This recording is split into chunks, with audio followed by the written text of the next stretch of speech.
Qadın təzə yeni hamilə qalanda mütləq və mütləq hamiləlik üçün önəmli bir müayinələr var. O müayinələri biz verməliyik ki, uşaqda qüsurlar ola bilərmi?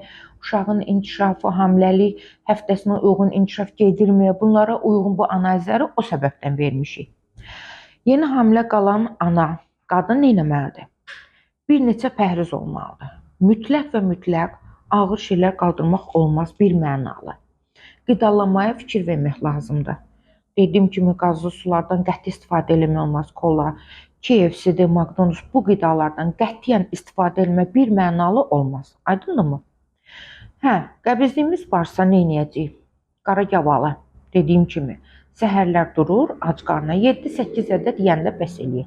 İncil, bildiyimiz incil, quru incildir. Qoyacaq suya axşamdan, səhər durub onu 6-7 dənəsini yeyəcəyik və suyunu hətta belə içə bilərsən.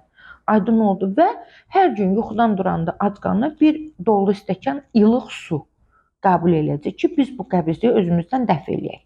Aydın oldu, çünki qəbizlik, yəni gücənmə falan hamiləliyin, erkən hamiləliyin pozulmasına səbəb ola bilər. Hamiləlikdə yeni 3 ayına qədər uşağımızda qüsur olmasın deyə fol içməliyik. Fol turşusu qəbul eləyəcəksən və verilən analizlərə baxacağıq. Əgər ki, bizdə progesteron çatmamazlığı olarsa, onun üçün dərmanlar qəbul eləyəcəyik. Aydın oldu, dediyim pəhrizlərə əməl eləyirik ki, hamiləliyimizi tam başa çataq. 3 ayına qədər ən azı 3 həftədən bir müayinə olunacaq. Görək inkişaf gedirmi, ürək dönmə yarandımı, inkişafı necə gedir və s. bu kimi şeylərə baxaq.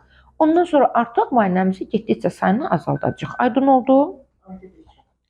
Yəni və şam da yazacaq ağrı olanda, əgər olarsa.